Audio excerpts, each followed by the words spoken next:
तो जैसा मैंने कहा था, यूएन में मामला गया। यूएन ने कहा था कि युद्ध विराम करो। सारी दुनिया तैयार थी युद्ध विराम के लिए। ब्रिटेन जैसा देश भी बाहर निकल गया था, उसने वोट नहीं दिया। लेकिन अमेरिका अकेला खड़ा रहा। उसने हाथ खड़ा करके कहा कि जंग जारी रहनी चाहिए। क्यों कहा, यह मैं आपको बताऊंगा। साथ में मैं आपको बताऊंगा कि कैसे हूजी और हिजबुल्लाह से परेशान हो चुका है इजराइल। कैसे हूजी ने एक ऐसी धमकी दी है जो इजराइल के लिए बहुत बड़ा सरदर्द बन गई है। और मैं यह भी बताऊंगा कि कैसे दुनिया भर में इजराइल के खिलाफ लोग खड़े हो रहे हैं। रुके रहिए, देखते रहिए ये पूरा वीडियो। इजराइल और फलस्तीन पे सबसे जरूरी अपडेट्स हमारे चैनल पर लगातार आते रहेंगे।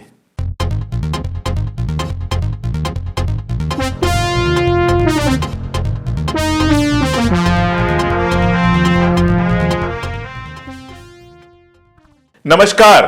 पिछला वीडियो जो मैंने बनाया था इजराइल और पैलेस्टाइन पे, उसमें मैंने आपको बताया था कि यूएन के जो सेक्रेटरी जनरल हैं, उन्होंने आर्टिकल 199 के तहत अपने पावर का इस्तेमाल किया। और यह दूसरी बारी इस पावर का इस्तेमाल हुआ। और इस पावर का इस्तेमाल करके उन्होंने कहा कि सिक्योरिटी काउंसिल बैठे और सिक्योरिटी काउंसिल यह तय करे कि गजा के ऊपर जो जंग जारी है, गजा के ऊपर जो हमला जारी है, उस हमले को बंद कराया जाए, सीज फायर कराया जाए। लेकिन मैंने आपको यह भी बताया था कि सिक्योरिटी काउंसिल में भले यूएई जो है वहां का मेंबर होने के नाते लगातार कोशिश कर रहा है कि सारे लोग सीज फायर के फेवर में वोट कर दें, अमेरिका नहीं मानेगा। पूरी उम्मीद इस बात की है कि अमेरिका सीज फायर नहीं होने देगा।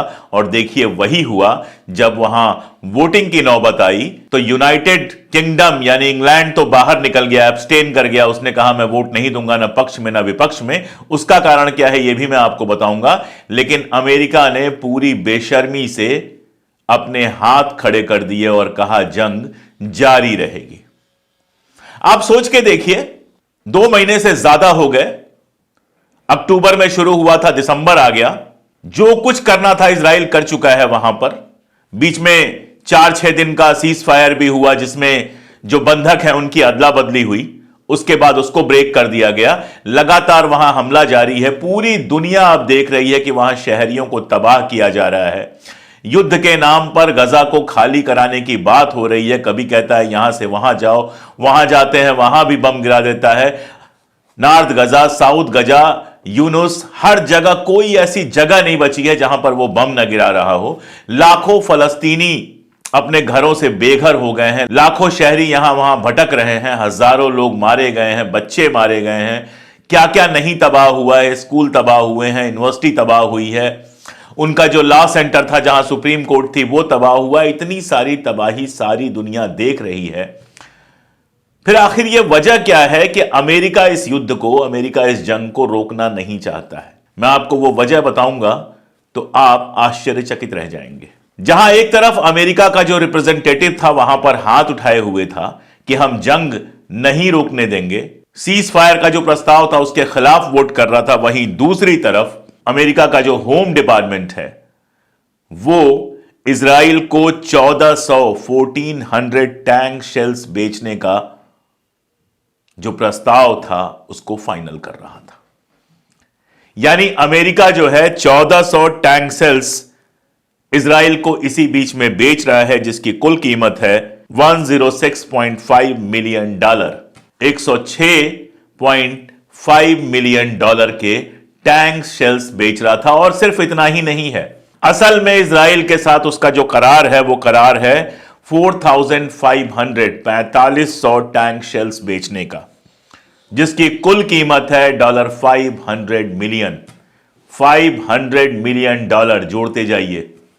अगर रुपए में कन्वर्ट करके जोड़ेंगे तो मैं आपको बता दूं कि $1 $82-83 का होता है। तो $500 मिलियन इतने का हथियार, सिर्फ एक चीज टैंक शेल्स वो इजराइल को बेच रहा है। इसके अलावा वो क्या क्या बेच रहा है ये सब बाहर आएगा कभी ना कभी। लेकिन इतना तो तय है कि इजराइल को जो हथियार वो बेच रहा है, उन्हीं हथियारों से इजराइल तबाही मचाए हुए है गजा में और वेस्ट बैंक में।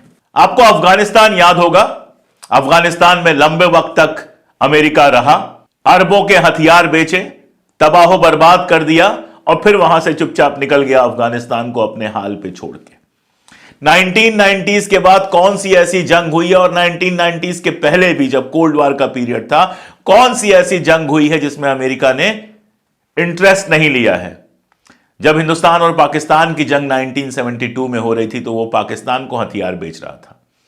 1948 में जब हिंदुस्तान और पाकिस्तान की जंग हुई थी तब भी वो पाकिस्तान को हथियार बेच रहा था। पूरे अफ्रीका में जितनी जंगें हुई हैं सब में उसने हथियार बेचे हैं।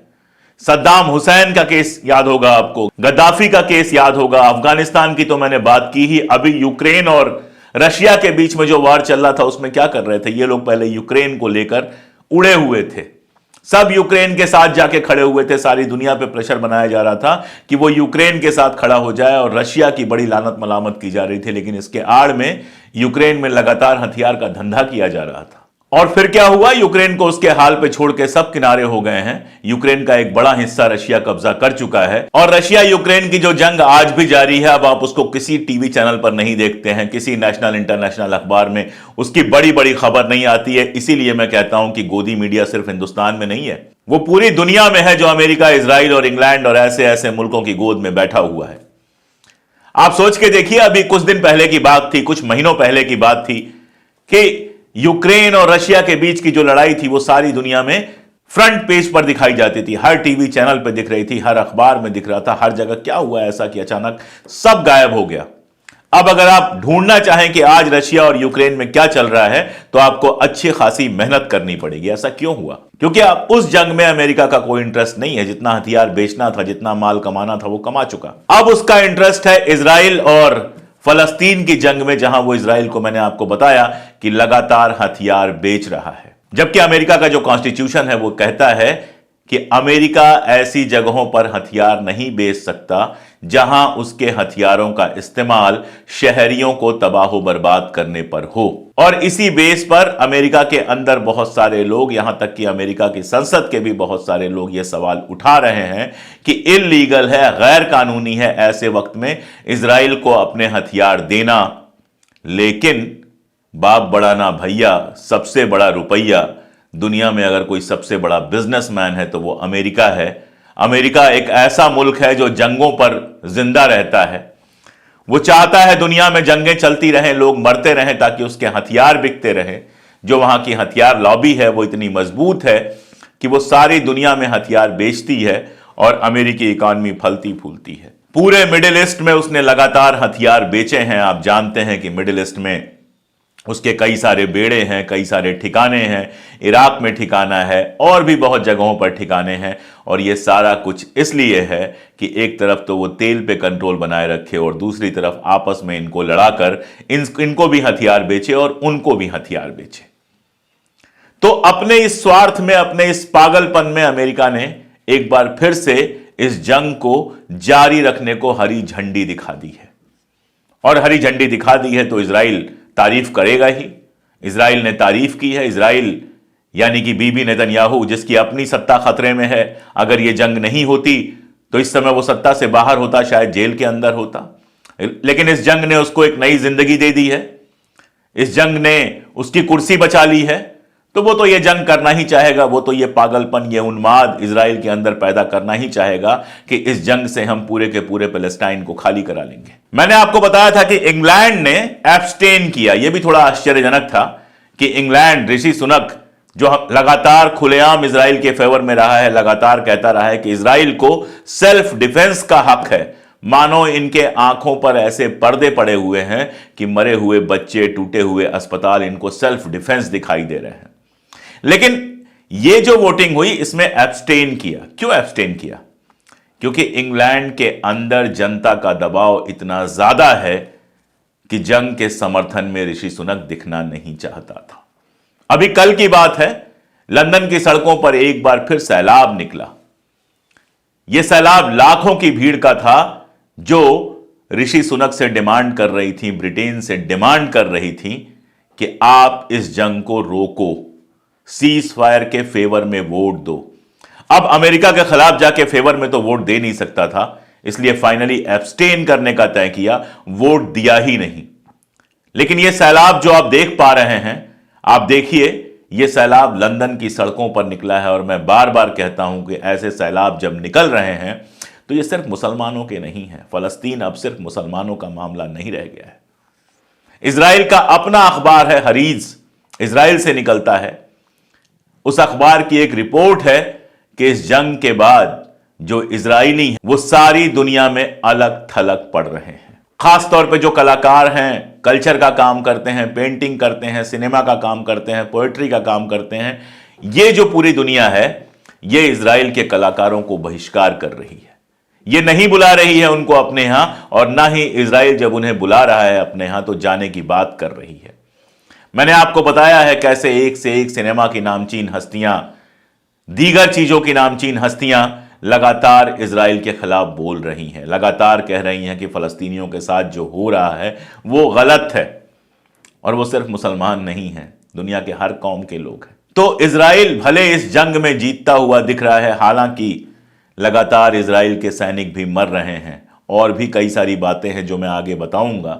भले वो गजा को तबाह बर्बाद करने की कोशिश कर रहा है, अमेरिका से उधार में मिले हथियारों के सहारे वो जंग लड़ रहा है और वहां पर लगातार बिल्डिंग्स को, लोगों को तबाह कर रहा है, शहरियों को मार रहा है। लेकिन मैं बार बार कहता हूं और आज फिर दोहरा रहा हूं कि ये जंग अंत में इजराइल को बहुत महंगी पड़ने वाली है। पूरी दुनिया में जो होलोकास्ट की बात करा के 1930s 1940s में यहूदियों के साथ यूरोप में जो हुआ, उसकी बात करा के पूरी दुनिया में सहानुभूति जो इन लोगों ने अर्ज की थी, हमदर्दी जो इन लोगों ने हासिल की थी कि इनके सारे गुनाहों पर पर्दा पड़ जाता था। सब लोग कहते थे कि बेचारे 1930s 40s में बहुत झेले हैं, चलो इनको इनका एक मुल्क मिल गया, अब इनको हम कुछ नहीं बोलेंगे। तो अपने वो घाव दिखा दिखा के आज तक जो इजराइल हमदर्दी बटोर रहा था, अब फलस्तीनियों के घाव सारी दुनिया ने देख लिया है कि हिटलर ने जो कुछ इनके साथ किया था उससे भी बदतरीन काम, उससे भी बदतर काम, उससे भी भयानक काम, उससे भी ज्यादा खतरनाक तरीके से इन्होंने फलस्तीनियों के साथ अत्याचार किया है। अब जब ये 1930-40 का घाव दिखाएंगे तो सारी दुनिया इनको फलस्तीनियों का घाव दिखाकर पूछेगी कि बीबी नेतन्याहू, तुम में और हिटलर में क्या फर्क है। इसलिए एंटीसेमिटिज्म एंटीसेमिटिज्म एंटीसेमिटिज्म ये चिल्लाते रहते हैं। कोई भी अगर इजरायलियों के खिलाफ बोला और खास तौर पे बीबी नेतन्याहू जैसे ज़ायनिस्टों के खिलाफ बोला तो इसको एंटीसेमिटिक कह देते हैं। मेरे अपने यूट्यूब पे जाने कितने वीडियो इन लोगों ने रेस्ट्रिक्ट कर दिए, एक वीडियो तो उड़ा ही दिया। जो भी इजराइल के खिलाफ बोले, जो भी इस जंग में इजराइल के खिलाफ बोले, उसके साथ ये सारा कुछ होता है। आप सोचिए, मेरा एक वीडियो ही पूरा का पूरा उड़ा दिया जो 8-10 लाख लोग देख चुके थे।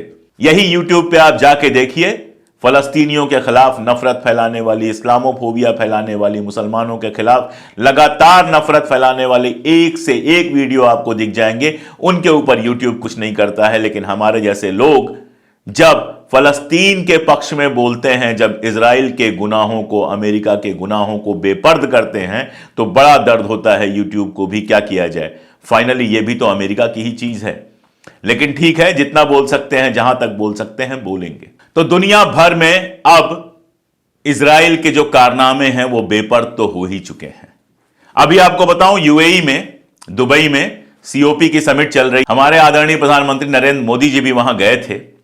वहां दुनिया भर के जो एक्टिविस्ट आए हैं, जो पर्यावरण पे काम करते हैं, वो भी लगातार एहतजाज कर रहे हैं, विरोध प्रदर्शन कर रहे हैं, क्योंकि सारी दुनिया के लीडर्स वहां पर हैं। उन लीडर्स को वो बताना चाहते हैं कि फलस्तीन के साथ जो इजराइल कर रहा है वो गलत है। इंग्लैंड में मैंने आपको बताया किस हद का सैलाब आया हुआ है, लगातार लंदन की सड़कों पर जुलूस निकल रहे हैं। स्कॉटलैंड के एक मिनिस्टर ने बाकायदा इस बात की आलोचना की है ऋषि सुनक की कि तुमने अपने आदमी को, तुमने अपना जो वोट है वो एब्सटेन किया, तुमको सीज फायर के फेवर में वोट करना चाहिए था। बाकी दीगर मुल्कों के बारे में मैं बार बार बात कर ही चुका हूं कि यूरोप के तमाम मुल्कों में हुक्मरान भले इजराइल के साथ हैं, लेकिन आवाजें लगातार उठ रही हैं जो इजराइल के खिलाफ हैं। और जंग भी इतनी आसान नहीं है, जितनी आसान यहां से लग रही है इतनी आसान जंग नहीं है। अभी कल की खबर है कि इजराइल ने लेबनान में हिजबुल्लाह के ठिकानों पर बमबारी की है, और यह बमबारी इसलिए हुई है क्योंकि हिजबुल्लाह लगातार साथ दे रहा है फलस्तीनियों का और अपने तरीके से इजराइल के ऊपर हमले कर रहा है। इजराइल इस बात से डरा हुआ है कि हिजबुल्लाह, हुजी और हमास, ये तीनों अगर साथ में लड़ाई लड़ेंगे तो लगातार इसको लड़ते रह पाना संभव नहीं होगा। हुजी ने इससे आगे बढ़ के भी एक काम किया है। हूजी ने कहा है कि समंदर के जहाज चाहे वो किसी भी मुल्क के हों, अगर वो इजराइल की तरफ जा रहे हैं तो उन पर हमला करना हमारे लिए जायज है। हूजी ने कहा है कि अगर इजराइल शहरियों के ऊपर लगातार बम्बार्डमेंट कर रहा है, अगर इजराइल गजा पट्टी के लोगों को लगातार मार रहा है, तो हम भी जो भी जहाज इजराइल की तरफ जाएंगे या फिर इजराइल के पोर्ट से जो भी जहाज निकलेंगे उन पर कभी भी हमला करेंगे और वो रूट ब्लॉक कर देंगे इजराइल के लिए। आप जानते हैं कि पहले भी हूजी 1 या 2 जहाजों को अपने कब्जे में ले चुका है। पहले भी हूजी ने हमले किए हैं, उसकी सीमा इतनी दूर है कि मिसाइल्स उसकी वहां तक नहीं पहुंचेंगी। लेकिन ये जो समंदर का रास्ता है, अगर इस समंदर का रास्ता उसने ब्लॉक कर दिया तो इजराइल के लिए बहुत मुश्किलात खड़ी होंगी। और फिलहाल तो उसने ऐसी ही धमकी दी है। और इतनी तबाही बर्बादी के बाद भी फलस्तीन और हमास झुकने को तैयार नहीं है। हमास के अल कासम ने बाकायदा एक वीडियो जारी किया है जिससे यह साबित होता है कि उनके पास M90 मिसाइल्स हैं। और उसका कहना है कि पहले भी उसने मिसाइलें दागी हैं, आगे भी वो मिसाइल दागेगा। टनल्स को लेके बड़े बड़े दावे कर रहा है इजराइल कि टनल्स में वो पानी भर देगा, टनल्स को रोक देगा, टनल के भीतर जाके लड़ाई लड़ेगा। लेकिन ये हिम्मत अभी तक वो कर नहीं पाया है। दावे कर रहा है कि उसने टनल तबाह किए हैं, लेकिन टनल के भीतर जाके लड़ाई लड़ने की उसकी हिम्मत नहीं है, क्योंकि वहां 1-to-1 वार होगा हमास के साथ और वो आसान नहीं होगा, बेहद मुश्किल होगा, क्योंकि हमास तो लंबे समय से उन्हीं टनल्स में ऑपरेट कर रहा है। इजराइल उन टनल्स को नहीं जानता है, उसमें फंसने और बर्बाद होने के पूरे चांसेस। रोज इजराइल घोषणा करता है कि हमारे 5 लोग मारे गए, 8 लोग मारे गए, 10 लोग मारे गए।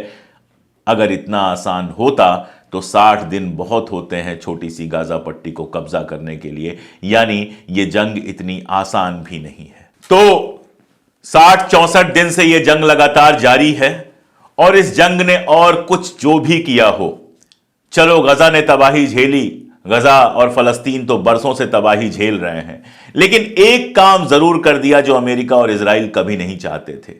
सोशल मीडिया के इस दौर में गोदी मीडिया के बावजूद ट्विटर, यूट्यूब, फेसबुक, इन सारी चीजों से सारी दुनिया ने देख लिया। और टिकटॉक, हमारे यहां तो बैन है लेकिन विदेशों में लगातार टिकटॉक वीडियोस बन रहे हैं। सारी दुनिया ने देख लिया कि अगर दुनिया का सबसे बड़ा कोई शैतान है तो वो इजराइल है, और उस शैतान का कोई सबसे बड़ा सरपरस्त है तो वो अमेरिका है। पूरी दुनिया ने देख लिया कि 1930-40 के होलोकास्ट की याद दिलाकर पिछले तकरीबन 70-80 सालों से, पिछले तकरीबन 60-70 सालों से इजराइल फलस्तीन में वही कर रहा है जो यहूदियों के साथ जर्मनी में हुआ था। पूरी दुनिया ने देख लिया कि अमेरिका चाहता है कि जंग जारी रहे ताकि उसके हथियार बिकते रहें। और पूरी दुनिया छोड़िए, यहूदियों के ही एक हिस्से ने लगातार इस बात की मुखालिफत की कि फलस्तीन के ऊपर हमला क्यों हो रहा है। अभी मैं पढ़ रहा था इजराइल के उन औरतों की कहानी, उन यहूदी औरतों की कहानी जिन्होंने कहा कि ये जितनी चाहें तबाही मचाएं, लेकिन जो फलस्तीनी हमारे पड़ोसी हैं हम उनकी मदद करेंगे। धर्म से आगे जाकर उन्होंने मदद जारी रखी है। धर्म छोटा होता है, पड़ोसी का धर्म सबसे बड़ा होता है। आप जब बीमार पड़ते हैं सबसे पहले आपका पड़ोसी काम आता है। तो जो सैकड़ों बरसों से अगल बगल साथ साथ रह रहे हैं, उन औरतों ने तय किया कि इजराइल चाहे जो भी करता रहे, हम इनकी मदद करते रहेंगे। आप जानते हैं कि बेथलहम, जहां पे ईसा मसीह का जन्म हुआ था, वहां के चर्च ने कहा कि इस साल हम कोई रोशनी नहीं करेंगे क्योंकि हमारे फलस्तीनी भाइयों बहनों की जिंदगी तबाह हो रही है।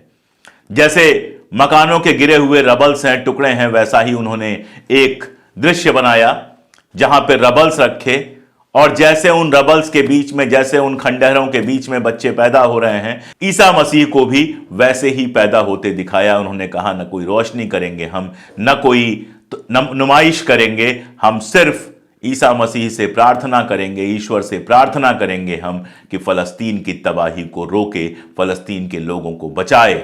तो सारी दुनिया में, चाहे वो ईसाई हों, चाहे दूसरे धर्म के हों, चाहे हमारे जैसे लोग हों, जो इंसाफ पसंद लोग हैं, वो फलस्तीन के साथ खड़े हुए हैं। सारी दुनिया की जो नई पीढ़ी है वो कम से कम देख पा रही है कि इजराइल और अमेरिका किस तरह से वहां तबाही कर रहे हैं। और ये बात मैं बार बार कहता हूं कि इस जंग में भले अभी आपको इजराइल जीतता हुआ दिखाई दे, भले आपको फलस्तीनियों की तबाही दिखाई दे, लेकिन यह जंग पूरी दुनिया को बदलने वाली है। इसके बाद इजराइल कभी होलोकास्ट को, कभी 1930-40 में हिटलर की करनी को याद नहीं कर पाएगा। जब जब वो याद करेगा, दुनिया कहेगी तुम तो इससे भी ज्यादा खतरनाक हो। और आने वाला वक्त इजराइल के लिए मुश्किल वक्त होगा, क्योंकि सारी दुनिया, भले किसी दबाव में हुक्मरान उसके साथ खड़े हों, लेकिन सारी दुनिया यह देख चुकी है कि इजराइल क्या चीज है। अगर नहीं देख पा रहे हैं तो हमारे देश के जो भक्त हैं, उनके जैसे कुछ लोग हैं जो नहीं देख पा रहे हैं, जिनको लग रहा है कि चूंकि फलस्तीनी मुसलमान है इसलिए इजराइल जो कर रहा है वो सही कर रहा है। इनको नहीं पता है कि इजराइल को जिस तरह से हम जगह देते जा रहे हैं, कल वो हमारे लिए भी उतना ही खतरनाक हो सकता है। क्योंकि धर्म के नाम पर नफरत करने वाला इजराइल जितनी नफरत मुसलमानों से करता है, उससे कहीं कम नफरत ईसाइयों से नहीं करता, उससे कहीं कम नफरत हिंदुओं से नहीं करता। आज के लिए इतना ही। आगे जब अपडेट्स आएंगी तो हम और बातें करते रहेंगे, और जो बात मैं हर बार कहता हूं फिर से कहूंगा, अगर आप चाहते हैं कि यह सारा सच हम आप तक पहुंचाते रहें, कैमरे और सत्ताओं की आंख में आंख डालकर सच बोलते रहें, तो बहुत जरूरी है आप हमारे साथ आए। मुझे नहीं पता कि यूट्यूब मेरा ये वीडियो रेस्ट्रिक्ट करेगा, रहने देगा या उड़ा देगा, लेकिन आप जो हमारे साथ आएंगे, आप जो वीडियो को लाइक करेंगे, सब्सक्राइब करेंगे, दूर तक पहुंचाएंगे, जो हमारी मदद करेंगे, हमारे मेंबर बनेंगे, सुपर थैंक्स भेजेंगे, वो सब तो हमारे पास आएगा ही। और उसी की ताकत के साथ हम कैमरे और सत्ता की आंख में आंख मिलाकर लगातार सच बोलते रहेंगे। बहुत शुक्रिया।